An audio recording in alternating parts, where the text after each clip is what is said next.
Ya, kita lanjutkan kembali perbincangan di dua sisi. Saya ingin menghadirkan tadi kalau disebutkan ini sebagian masyarakat mungkin mulai permisif menerima kaum LGBT dan lain-lain. Saya ingin menghadirkan salah satu contohnya bisa kita saksikan di sini misalnya ya, pemirsa dan juga Bapak Ibu bisa menyaksikan bersama-sama bagaimana ini salah satu pasangan yang kemarin sempat rame ya Mbak Zoya ya dibicarakan ya pasangan ini bahkan disambut oleh masyarakat seolah-olah sebagai selebritis nih Be.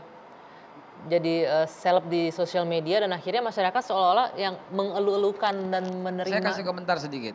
Izinkan saya kasih komentar. Ada aplikasi gay dating di free ya di App Store maupun di Play Store. Silahkan coba tes orang tua di rumah, coba silahkan tes klik aja. Dan lihatlah apakah ada anakmu di sana. Karena di situ akan terbimbing, akan diarahkan wilayahnya mana. Lalu pilih nama, usia dan seterusnya ketertarikan nggak usah diisi. Karena pasti ketika dia klik get date itu pasti dia udah tertarik dengan sesamanya. Lalu kemudian teliti, akan diarahkan wilayah mana dan kemudian install. Dan apa yang terjadi? Wajahmu terpampang dan kau akan didatangi oleh mereka. Sampai sebegitu parahnya komunitas ini. Dan begitu hebatnya dan masifnya dia menularkan kepada orang-orang. Yang awalnya dia cuma klik date ternyata didatengin. Silahkan buktikan. Nggak, saya ingin menanyakan juga nih Mbak Zoya, bagaimana dengan fenomena bahwa masyarakat mulai bisa menerima nih sebagian dengan kondisi ini. Tadi kalau kita lihat bahkan aduh ingin berfoto bersama jadi seorang memang Kalau saya sih melihat satu sisinya gini, bahwa dengan adanya penerimaan terhadap perbedaan, kan sebenarnya concern terbesar saya gitu sebagai seorang seksolog klinis adalah diskriminasi gitu ya. Jadi yang membuat saya itu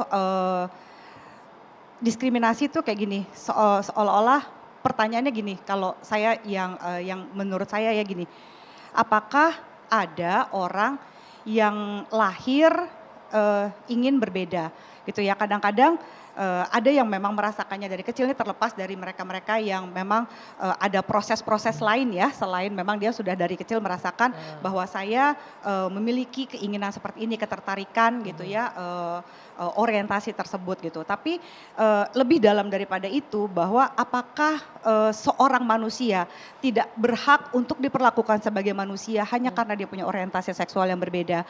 Apakah ketika dia punya perbedaan lalu kita boleh mendiskriminasi mereka, boleh membakar mereka, boleh misalnya memberikan sampah gitu ya, seperti pada waktu itu ada seorang YouTuber gitu ya, memberikan sampah kepada transgender gitu misalnya, atau orientasi seksual yang berbeda. Ini akhirnya kan menurut saya tidak menyelesaikan masalah.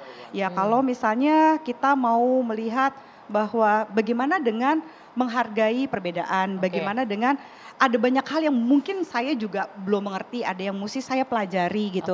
Tapi ketika ada perbedaan, apakah kita berhak untuk menghakimi pilihan orang lain, kita berhak mendiskriminasi si individu ini, mengucilkan gitu ya, itu sih yang menjadi concern saya. Ya, ada kata diskriminasi, ada kata menghargai perbedaan.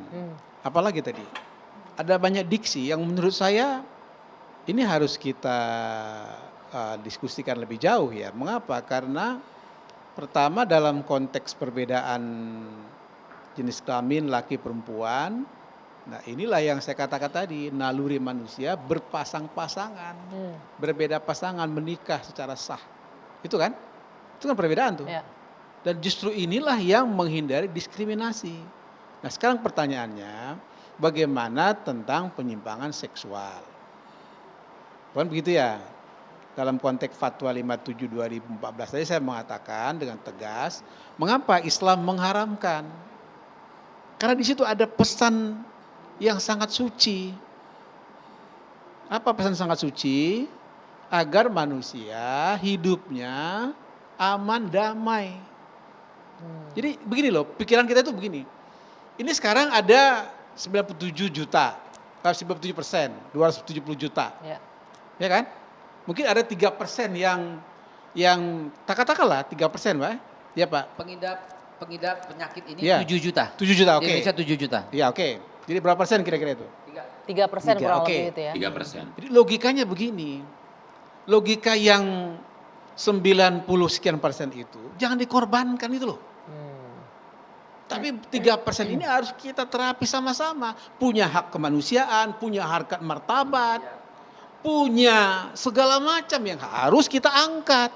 Ayo mari kita angkat.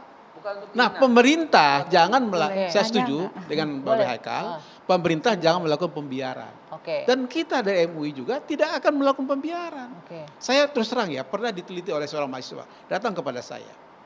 Saya betul-betul prihatin. Nah saya mengatakan kepada mahasiswa begini, ayo kita didik mereka. Bagaimana kira-kira? Bisa? Bisa. Itu artinya apa? Itu artinya ada kemauan, ada niat, ada action. Jangan NATO, no action talk only. Itu maksud saya. Nah karena itulah bahwa apa yang disebut dengan penyakit sosial atau penyakit penyimpangan seksual ini bisa kita pulihkan Perbaiki, sesungguhnya. diobati ya, oke. Ya dari berbagai aspek, berbagai Oke. ahli. Saya yakin sekali bisa.